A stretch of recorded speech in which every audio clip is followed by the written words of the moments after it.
Bonjour. Une première question. Connaissez-vous ce produit? Eh bien, c'est un steak de lentilles. Et même si vous n'êtes pas vegan, demain, vous le retrouverez dans votre assiette parce que c'est excellent. Alors aujourd'hui, nous allons parler de la lentille avec nos invités. Patricia Commer, bonjour. Bonjour. Vous êtes productrice de lentilles biologiques dans le Gers, c'est bien ça? Oui, tout à fait. Jean-Pierre Roberti, bonjour. Oui, bonjour. Alors vous êtes directeur de recherche, directeur scientifique de recherche sur la lentille chez Agri-Obtention, c'est bien ça? C'est bien ça, mais pas seulement la lentille. Pas seulement la lentille, on verra ça. Benoît Plisson, bonjour. Bonjour. Alors vous êtes cofondateur d'une start-up qui s'appelle Ici et Là, et vous allez nous parler de ce steak de lentilles. Alors ma première question sera pour vous, Jean-Pierre Roberti. Pouvez-vous nous expliquer quelles sont les différentes variétés et types de lentilles que l'on peut trouver et que l'on cultive en France? D'accord. Déjà, vous avez quelques exemples ici sur la table, hein. Il y a d'abord la lentille la plus connue, hein, qui est la lentille verte, qui est cultivée dans la région du Puy et puis dans le Berry, beaucoup. C'est 75% de la production française. Et à côté de ça, vous avez de la lentille blonde de Saint-Flour, qui est beaucoup cultivée sur le plateau de Saint-Flour, en Auvergne. Vous pouvez trouver ces produits-là sur le salon, d'ailleurs c'est là où on se laisse procurer. Alors, donc, on a une diversité de lentilles produites en France, mais cette année, je crois qu'on en a importé. Pour quelle raison? Oui, en France, on ne produit que 25% environ de la consommation française. Tout le reste est importé. Alors justement, les producteurs, je me tourne vers vous, Patricia Commer. La lentille, est-ce que c'est une espèce qui est difficile à cultiver, ce qui expliquerait les raisons des besoins d'importer cette production? Eh bien oui, parce qu'en fait, la lentille est une plante très fragile qui supporte mal les aléas climatiques, notamment la pluie. Donc nous, dans le Gers, par exemple, on a mis au point avec des chercheurs de l'INRA une solution pour essayer de pallier à une perte totale de production en les implantant sous couvert végétal avec du blé. Voilà. Alors, expliquez-nous, sous couvert végétal, c'est quoi exactement pour nous, les citadins? Ah oui, c'est-à-dire que quand on sème notre lentille, en même temps, on mélange un petit peu de blé de façon à permettre à la lentille, dont j'ai quelques photos là, qui pousse et qui est très sensible à tout ce qui est pluie, d'être avec des tuteurs. Le blé sert de tuteur quand il pousse en même temps. C'est une variété qu'on sème au printemps, donc très précoce, qui est valorisée parce que de meilleure qualité protéines pour le blé et qui permet de sauver notre production de lentilles si le temps ne nous permet pas n'est pas très favorable. Voilà. Donc c'est une véritable association symbiotique, comme on dit, entre le blé et la lentille. C'est tout à fait ça. Voilà, l'un aide l'autre et puis il y a un peu de détriment sur la lentille. Le rendement est un peu moindre par rapport à une lentille pure, mais ça nous permet nous aussi nous sortir, nous en sortir un peu mieux. De pouvoir rester compétitif dans votre exploitation. Donc si c'est une espèce fragile, comment commercialisez-vous cette production? Alors en fait, les lentilles sont produites pour nous en accord avec notre coopérative, donc qui elle nous assure un débouché parce qu'il faut. Nous on est agriculteurs bio, donc il nous faut un débouché derrière. Il faut être certain de pouvoir vendre notre production. La coopérative marche vraiment main dans la main avec l'agriculteur. Et une partie de cette lentille, on peut la récupérer pour nous aussi, la commercialiser sur les marchés où vont la plupart des citadins, donc en petit conditionnement que l'on fait nous-mêmes. Voilà. Donc vous avez une véritable approche en direct du consommateur et c'est vrai qu'avant de demander à Benoît Plisson si le consommateur est sensible à la lentille, est-ce qu'il y a un attrait, un intérêt certain du consommateur français pour la lentille, sur les marchés notamment? Ah oui, la lentille est de plus en plus demandée en produit sec parce qu'en fait, les consommateurs se rendent compte que c'est un produit facile à cuisiner. Et donc, effectivement, ils sont de plus en plus attirés. Et puis, c'est une bonne source de protéines qui arrive à remplacer la viande pour ceux qui ne veulent pas consommer de la viande ou qui ne peuvent pas consommer de la viande à tous les repas. Alors justement, on était habitué, on parle beaucoup de soja, on consomme beaucoup de soja aujourd'hui pour ses apports en protéines, notamment chez les personnes végétariennes. Pourquoi vous êtes-vous intéressé à la lentille et pas seulement au soja? Alors on s'est intéressé à la lentille tout simplement parce que l'alimentation c'est d'abord culturel et qu'aujourd'hui le soja n'est pas dans notre culture alimentaire, en tout cas pas en France. Et donc ces produits à base de soja ont un peu de mal à avoir une image grand public. Nous on se rend compte qu'aujourd'hui on n'est plus sur le schéma les végétariens et les autres, mais on est de plus en plus monsieur, madame, tout le monde veulent simplement limiter sa consommation de viande, la raisonner, voilà, de manière très simple et raisonnée. Et, voilà. Et donc pour répondre à ce marché, à cette demande, il faut avoir une offre qui soit plus en lien avec notre culture, avec notre héritage culturel. Et donc la lentille semblait un des produits idéaux pour ça. Voilà. Alors un produit idéal, expliquez-nous quelles sont les caractéristiques et surtout les qualités nutritives de la lentille. Alors nous, on va la chercher d'abord principalement pour sa richesse en protéines, parce qu'on fait des cœurs d'assiette, donc des produits qui ont pour vocation de remplacer la viande, au moins de manière ponctuelle. Après la lentille, il y a de nombreuses autres vertus que nous on met en avant, comme la richesse en fibres, en différents minéraux. Et tout ça fait que ce produit est très apprécié et on est très demandé. Aujourd'hui, on travaille beaucoup avec la restauration, notamment la restauration santé. Oui, je crois que c'est votre premier débouché, la restauration collective. Et c'est ça, voilà, principalement scolaire. Et on travaille de plus en plus avec la restauration santé pour lesquelles l'apport en fibres est primordial. Pour faciliter la digestion de personnes qui prennent beaucoup de médicaments ou pour des gens qui restent assis toute la journée. Et voilà, souvent le soir en maison de retraite ou en clinique, c'est compliqué à faire manger de la viande à tout le monde. Et là, il y a simplement une alternative qui met tout le monde d'accord. Voilà. Et justement, vos produits, est-ce qu'on va les retrouver, je pense, dans les cantines scolaires également? Alors en effet, donc, nous on est sur le marché depuis janvier 2016, donc ça fait un an, voilà, tout juste un an. Et nos premiers clients, ça a été la restauration scolaire. Au début, on ne l'avait pas forcément anticipé. Mais il y a une forte demande dans ce marché-là. Et c'est un milieu qui est très traditionnel, donc le soja est encore un peu moins accepté que on va dire, dans la distribution classique. Donc nos produits, tout de suite, étaient bien compris. Quand on va voir un chef de restauration scolaire, il connaît bien les légumineuses, par contre, il n'a pas forcément l'occasion d'en faire souvent. Et on lui apporte une solution qui est à la fois pratique, cuisinée et intéressante pour lui, sous clé en main. Voilà. Donc, est-ce que votre approche, parce qu'on le voit sur vos produits, sur votre start-up ici et là, ce sont des steaks de lentilles. Est-ce que ces steaks ont pour ambition, en tout cas ces steaks de lentilles, de remplacer petit à petit la viande? Alors on peut dire qu'elle a cette ambition. Nous, on n'est pas dans un schéma où il faut supprimer la viande. Je ne suis pas végétarien ou vegan personnellement. Je suis plutôt flexitarien, c'est le nom à la mode. C'est-à-dire je raisonne ma consommation de viande. Et je pense qu'aujourd'hui, il faut tendre vers un équilibre. Pour plusieurs raisons, pour ces questions de santé, d'environnement, etc. Et donc, il faut trouver des solutions pour entrer dans cet équilibre. Et nous, on essaye d'en proposer une avec nos produits. Alors, justement, pour arriver jusqu'à nos assiettes, il a fallu refaire de la recherche, recréer ces variétés de lentilles. Alors, je sais que la lentille avait été plus ou moins mise de côté. Et en 2013, chez Agri-Obtention et à l'INRA, vous avez relancé ces programmes de recherche. Oui, tout à fait. À la demande de producteurs de la région du Puy, on est reparti des collections qui étaient conservées au GEVES dans un objectif bien précis de trouver des lentilles résistantes à la rouille. Alors, quand vous parlez de collection, c'est ces fameuses banques de graines dont on entend parler? Alors, ce sont à la fois des ressources génétiques à proprement parler, c'est-à-dire des vieilles variétés ou des variétés importées de pays divers. Mais c'était aussi la collection de travail de l'INRA, du matériel qui était en cours de sélection et qui en 2006-2007 a été arrêté, ce programme de sélection. Et donc on a redémarré en 2012. Donc vous avez redémarré ce programme de recherche. Expliquez-nous concrètement, vous faites comment pour améliorer ces plantes, ces lentilles? Là, on s'est contenté, entre guillemets, d'essayer de trier dans cette collection les lignées qui étaient résistantes à la rouille. Alors, des lignées résistantes à la rouille, expliquez-nous. C'est-à-dire des lignées, des variétés sur lesquelles ne se développent pas les symptômes de la maladie. Donc elles sont naturellement résistantes à cette maladie. Génétiquement résistantes, on l'espère. Donc ensuite, vous identifiez des parents, vous allez faire comment? Les croiser? Vous êtes un organisme, un club de rencontre des lentilles? Alors, on espère dans un premier temps déboucher directement sur une lignée résistante. Si on ne débouchait pas sur une lignée, c'est-à-dire avec un niveau agronomique suffisant, on serait là obligé de repartir de croisement. Mais là, ça veut dire qu'on ne débouchera que dans 10 ans, 8 à 10 ans. 10 années de recherche pour améliorer une variété. Pour créer une variété, oui. C'est ce qu'il faut à peu près, toute espèce. D'accord, donc aujourd'hui, il y a environ combien de variétés de lentilles commercialisées chez les producteurs en France?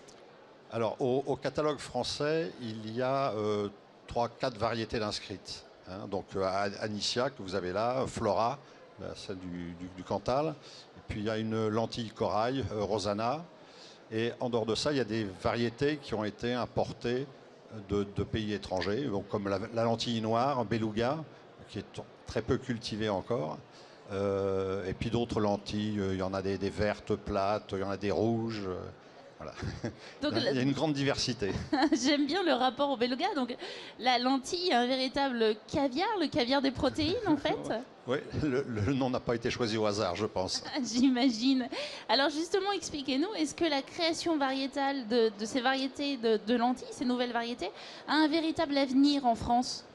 Alors, il y a actuellement une très forte demande en matière de lentilles, aussi bien de la part des producteurs qui sont confrontés à des problèmes comme la résistance à la rouille ou la résistance à la bruche ou la résistance à un champignon du sol qu'on appelle Aphanomyces. La bruche, expliquez-nous. C'est un insecte qui attaque... Qui adore la lentille. Qui adore la lentille et puis d'autres espèces.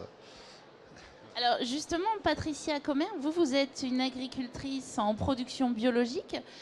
J'imagine que vous devez avoir des variétés plus rustiques, plus résistantes, parce que, comme on le voit, elle est appétissante pour certains insectes notamment.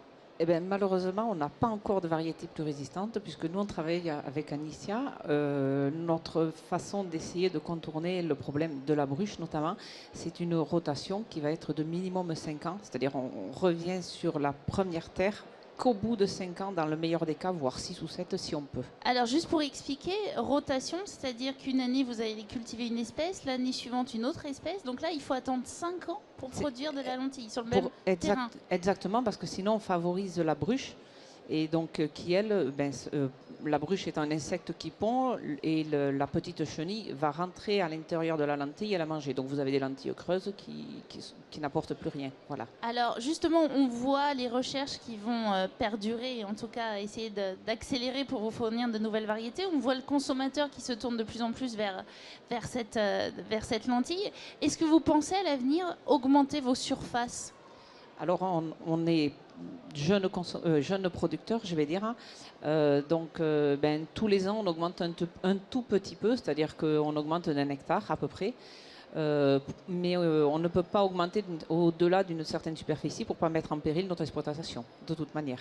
Voilà. D'accord. Alors justement, est-ce qu'il y a une communication qui est faite, peut-être au niveau des chambres d'agriculture, pour aider les agriculteurs à découvrir cette espèce qui peut être un peu technique à cultiver? Alors, malgré tout, c'est une espèce qui, je veux dire, reste un petit vase clos au niveau production, parce que moi je suis bio, comme je l'ai déjà dit, et en fait, l'agriculteur conventionnel est un peu moins intéressé pour produire de la lentille qui, malgré leur rapport qui est supérieur, va être inférieur à un rapport sur un blé. Alors justement, Jean-Pierre Roberti, est-ce qu'il y a beaucoup d'agriculteurs conventionnels qui cultivent la lentille en France?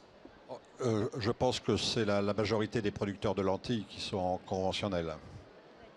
La grande majorité. Et puis Patricia. Oui, mais moi ma réponse c'est dans le Puy, c'est pas chez nous, dans le Gers. Voilà, parce que dans le sud-ouest, on est quand même très peu de producteurs et on ne va pas remplacer un blé par une lentille ou une autre production, souvent par de la lentille. Mais alors, ce qui est quand même assez surprenant, c'est qu'on voit la lentille du Puy, tout le monde connaît la lentille du Puy. Ce qui est assez surprenant, c'est de voir que le consommateur a tourné le dos à un moment donné à la lentille. Donc, Jean-Pierre Roberti, pouvez-vous nous expliquer ce regain d'intérêt ou qu'est-ce qui s'est passé? Alors, le regain d'intérêt, je pense que les mesures agro-environnementales, ils sont pour une partie de la cause. Hein. Réintroduire des légumineuses dans les rotations, c'est un objectif actuel. Ensuite, il y a des demandes des industriels aussi, qui actuellement importent beaucoup de lentilles de Chine ou d'ailleurs et qui souhaitent se fournir de plus en plus localement. Voilà. Donc il y a tout ce mouvement qui fait qu'il y a un fort regain d'intérêt pour la lentille en France. Alors justement, Benoît Plisson, au niveau du process industriel, est-ce que vous avez dû adapter vos processus pour pouvoir intégrer de la lentille dans vos fabrications? Alors, on n'a pas adapté nos processus, on les a créés pour. Voilà, donc c'est un Totalement peu créé, différent. Nous, on a parti de commencé rien. par ce produit-là. On était intéressé par la lentille. On voulait l'utiliser en ingrédient majoritaire pour nos produits, nos steaks, nos boulettes et nos autres cœurs d'assiette. Donc voilà, on a fait cette démarche dans ce sens-là. Donc c'est un peu différent. Alors justement, Jean-Pierre Auberti nous parlait des lentilles chinoises. Est-ce que vous mettez en avant justement ces productions françaises et ce Made in France? Alors nous, on n'utilise que de l'origine France. C'est d'ailleurs écrit sur l'emballage, lentilles françaises. Et aussi du bio. On travaille sur ces deux créneaux qu'on pense aujourd'hui importants à développer. Et c'est vraiment une demande, vous le sentez, ce besoin de manger du Made in France? Alors oui, on le sent assez fortement. Moi, j'ai bien pu le sonder sur 2016 où on a fait notre lancement. Et notre premier marché était la restauration collective, notamment scolaire, où l'origine France aujourd'hui parle, le local, et aussi le bio. Il y a des quotas, il faut aller vers ça. Donc les chefs, les collectivités ont des budgets pour. Et nous, ça nous a permis on va dire, d'un point de vue strictement économique, de rentrer plus facilement sur ces marchés en étant bio et origine France. Voilà. L'origine France. Alors justement, Patricia Comer, une petite question. Quels sont selon vous aujourd'hui les freins au développement de la culture de la lentille en France? Comment dire, je pense que c'est peut-être un début de... Enfin, la reconnaissance arrive, c'est une méconnaissance, une utilisation par le consommateur qui est souvent, pour l'instant, encore en lentilles boîte et non pas en lentilles sèches comme on la trouve là, ou comme monsieur fait. C'est un besoin de découvrir, de redécouvrir une autre façon de la consommer, je pense, d'après moi. Alors justement, vous vendez vos lentilles sur le marché. Expliquez-nous déjà, est-ce que vous avez beaucoup de questions du consommateur pour savoir comment les cuisiner? Et si vous pouvez nous donner une astuce, on est preneur. C'est un piège, ça. C'est pas un piège. En fait, oui, le consommateur s'intéresse souvent à l'idée que la lentille est, comme tous les légumineuses, un produit très long à la cuisson. Et il faut entre un quart d'heure, 20 minutes pour une cuisson de lentilles, ce qui n'est pas très très long. Un truc pour les cuisiner, c'est au plus simple. Vous faites revenir un petit peu de lardon, vous mettez vos lentilles, vous mettez de l'eau, vous laissez tranquillement comme ça pendant un petit quart d'heure. Vous mettez votre saucisse avec la saucisse de Meurthe, sans la citer, ou vous en avez d'autres, voilà. Et après, vous avez un plat excellent. Voilà. Un plat excellent. Alors justement, vous vous rappelez une époque, en tout cas moi, quand j'étais jeune, on parlait des petits cailloux qu'on pouvait retrouver dans nos sacs de lentilles. C'est fini. C'est fini parce qu'en fait, maintenant, la lentille ramassée avec la moissonneuse de toute manière va en coopérative. Et en coopérative, c'est équipé d'un trieur à fibre optique, ce qui permet de supprimer tout ce qui n'est pas de la lentille, autant et même les lentilles qui sont attaquées par la bruche. Voilà. D'accord, donc il y a eu des évolutions techniques pour vous aider justement dans vos productions. Tout à fait, c'est tout à fait ça. Voilà. Alors, Jean-Pierre Auberti, même question, quels sont les freins aujourd'hui au développement de la lentille et puis les freins peut-être au niveau de la recherche, des outils scientifiques, quelles sont les nouvelles découvertes qui vont vous permettre de faire des gains dans vos améliorations? Alors, les freins au développement, c'était peut-être une instabilité du rendement dans certaines régions, des très très grandes variations. Je pense que ça s'améliore avec la technicité des agriculteurs, des producteurs. Au niveau de la recherche, il y a actuellement beaucoup de recherches sur la lentille au Canada. Et nous allons nous rapprocher des chercheurs canadiens, pas plus tard que le mois de mai prochain, pour essayer de trouver une coopération et avancer plus vite dans nos programmes de sélection. Alors justement, quel est aujourd'hui au monde le premier pays à la fois au niveau de la recherche, la dynamique de recherche, et au niveau de la consommation? Parce que je ne savais pas qu'au Canada, on cultivait la lentille. Oui. En fait, c'est un cycle court, ce qui correspond très bien au climat canadien. Cycle court, c'est-à-dire en combien de mois? C'est-à-dire entre mi-mars et puis mi-juillet, vous pouvez avoir fait un cycle de lentilles, quoi. D'accord. Est-ce que dans ces outils scientifiques que vous utilisez, on parle beaucoup d'amélioration de la génétique? Est-ce que la génomique, par exemple, est-ce qu'on a déjà séquencé le génome de la lentille? C'est en cours et je pense quasiment fini justement au Canada. D'accord, les Canadiens sont à fond sur la lentille. Et une dernière question, est-ce que la recherche privée se met sur la lentille? Parce que c'est vrai qu'on a essayé de développer le soja en France. La lentille, je pense que des entreprises de sélection privée, ça doit les intéresser. Non, c'est une culture qui représente 25 000 hectares en France. Et ça n'est pas sur 25 000 hectares que l'on peut rentabiliser un programme de sélection. Oui, aujourd'hui, c'est pas encore totalement rentable. Alors, Benoît Plisson, pouvez-vous nous expliquer quelles sont les perspectives du marché des steaks végétaux en France? Alors c'est un marché qui est pas si simple que ça en a l'air et pas si aussi bien compris par le consommateur que ça. Nous, comme vous pouvez le voir, on n'essaye pas d'imiter la viande, par exemple. Dans nos produits, on comprend ce qu'on mange, on voit sur les photos qu'on voit des lentilles entières. On n'essaye pas de faire simili-carné ou de mythe analogue. Aujourd'hui, on voit beaucoup de produits, principalement à base de soja ou de blé, qui imitent la viande dans son aspect, son odeur, son goût. Et nous, justement, on essaye de faire complètement l'inverse, c'est-à-dire de mettre au cœur d'assiette un ingrédient qui est déjà culturellement connu, qui est la lentille, le faire comprendre. C'est-à-dire, voilà, il y a d'autres sources de protéines que les animaux, le carnet, et donc il faut le faire comprendre. Et donc manger moins de viande, c'est pas forcément manger de la fausse viande. Voilà, c'est un peu le discours qu'on pense intéressant.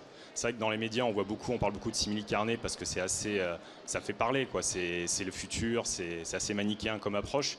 Mais dans le fond, nous, on pense pas que ça va être l'avenir de ça. Voilà. Alors justement, est-ce que vous pouvez nous présenter les produits que vous avez pris avec vous? Oui. Alors nous, aujourd'hui, on travaille 3 légumineuses avec lesquelles on fait trois recettes. La lentille verte, principalement, mais aussi le pois chiche et le haricot flageolet, sous lesquels on va décliner plusieurs formats. Donc on fait du steak, de la boulette, voilà, 2 standards. Là, on est en train on sort le mois prochain un nugget, qui a une petite particularité, c'est un nugget de lentilles de pois chiche pour l'instant. De pois chiche, d'accord, une autre légumineuse. Alors, voilà, qui est juste enrobé, mais qui n'est pas frit et qui n'est pas à frire. On a développé un enrobage végétal qui apporte un croustillant, qui garde un fondant à l'intérieur, mais qui n'est pas frit, donc qui reste sain. Donc pour les cantines scolaires, c'est super. Oui, j'imagine que les enfants en raffolent. Exactement, ouais. C'est pas tout le temps évident de faire manger des lentilles à des enfants, mais on se rend compte que quand c'est sous forme boulette ou steak, tout de suite c'est ludique et ça plaît, surtout qu'on les cuisine en amont. Donc voilà, ça marche très bien. Alors justement, on parlait des végétariens par exemple. Est-ce que ce mouvement, en tout cas ces besoins se développent en France? Alors oui, ça se développe. Dans les médias, on parle beaucoup de voilà, manger moins de viande pour la santé, pour l'environnement. C'est quand même des thématiques qui reviennent beaucoup. En restauration scolaire, il y a des départements, par exemple comme la Drôme ou l'Isère, où ils veulent proposer dans les collèges un repas alternatif par semaine, donc ce qui est quand même assez élevé. Suivant les collectivités, ça peut être une fois par mois. Après, suivant les sociétés de restauration, il y en a qui imposent plus ou moins ce qu'ils souhaitent. Ça dépend aussi des parents d'élèves, de beaucoup de choses. En tout cas, il y a une forte demande. Les gens veulent tendre vers ça, c'est-à-dire manger moins de viande mais mieux. Et donc à côté, aller sur de la protéine végétale et pourquoi pas des choses un peu plus intéressantes que le soja. Voilà. Oui, je crois que c'est plus d'un tiers des consommateurs français qui veulent réduire leur consommation de viande. C'est ça, voilà. Donc c'est leur offrir des produits variés, diversifiés. Alors Jean-Pierre Auberti, justement, ma question est la suivante. Est-ce que vous testez, une fois que vous créez ces variétés, est-ce que vous testez les qualités gustatives de ces lentilles? Toutes les variétés qu'on a créées, oui, on les a testées avant de les déposer à l'inscription. Donc vous avez des consommateurs, comment faites-vous? Expliquez-nous. Non, on le fait en interne. Toute l'équipe doit goûter les lentilles, c'est bien ça. Vous faites des tests particuliers pour les enfants ou non, pas spécialement? Non, pas à notre niveau. Pas spécialement. D'accord. Et Patricia Comer, alors justement, est-ce que vous avez des parents qui viennent vous voir en disant merci, ça y est, les enfants arrivent à manger de lentilles grâce à vos productions? On n'en est pas encore là, malheureusement. On aimerait bien, mais c'est vrai que quand on se retrouve sur les marchés, au début, on se retrouvait plus avec une clientèle plus âgée, et maintenant, on va vers une clientèle plus jeune qui s'intéresse à venir prendre de la lentille pour le proposer à leurs enfants. Alors justement, Benoît Plisson, on voit dans la restauration collective, notamment dans les cantines, certaines régions qui demandent à introduire plus de production biologique. Est-ce que vous voyez ce mouvement dans les demandes de vos produits? Tout à fait, ouais. Alors je pense qu'on en a plus parlé que ce que ça a été vraiment fait, mais parce que c'est plus des recommandations que ça dépend en fait. C'est pas homogène, mais c'est vrai. Et nous c'est un sacré plus parce que la viande bio est souvent aussi assez onéreuse. elle est souvent plus de 2 fois plus chère que de la viande classique. Et nous, on arrive avec un produit bio à se positionner en tant que cœur d'assiette sur un prix très raisonnable. Sur un prix très raisonnable, donc accessible à tous? Tout à fait, ouais. Accessible à tous. Alors, une toute dernière question. Votre start-up est toute jeune. Aujourd'hui, vous avez besoin de quoi pour vous développer? Alors, on a besoin de... On va dire qu'aujourd'hui, tout va bien, comme on est très content. On a réussi notre première année de lancement. En janvier, on avait 0 client. Très rapidement, on a servi plus de 450 000 repas en 14 mois. Donc, en partant de rien, on était juste 3. Donc, on faisait la production, on faisait la force commerciale, surtout à l'échelle Rhône-Alpes. Maintenant, on est à l'échelle de la France. Depuis quelques semaines, on commence un petit peu à exporter en Suisse, en Italie, bientôt en Islande. C'est un peu anecdotique, mais c'est comme ça que ça se passe. Et puis là, depuis 3 mois, on a attaqué un nouveau marché qui est les magasins bio, donc sous ces emballages-là que vous pouvez voir. Parce que vous vous doutez qu'on ne vend pas ces boîtes en restauration, c'est plutôt des cartons de 3-4 kilos. Donc aujourd'hui, on a vraiment validé les produits sur le marché, ça se passe très bien. Donc ce dont on a besoin, c'est se structurer pour assumer la croissance, également se financer et recruter les bonnes personnes pour avancer. Très bien, merci beaucoup. J'espère que nous vous avons donné envie de manger du steak de lentilles. Je vous donne rendez-vous demain pour une nouvelle émission et d'ici là, n'oubliez pas, la semence est au cœur de la vie.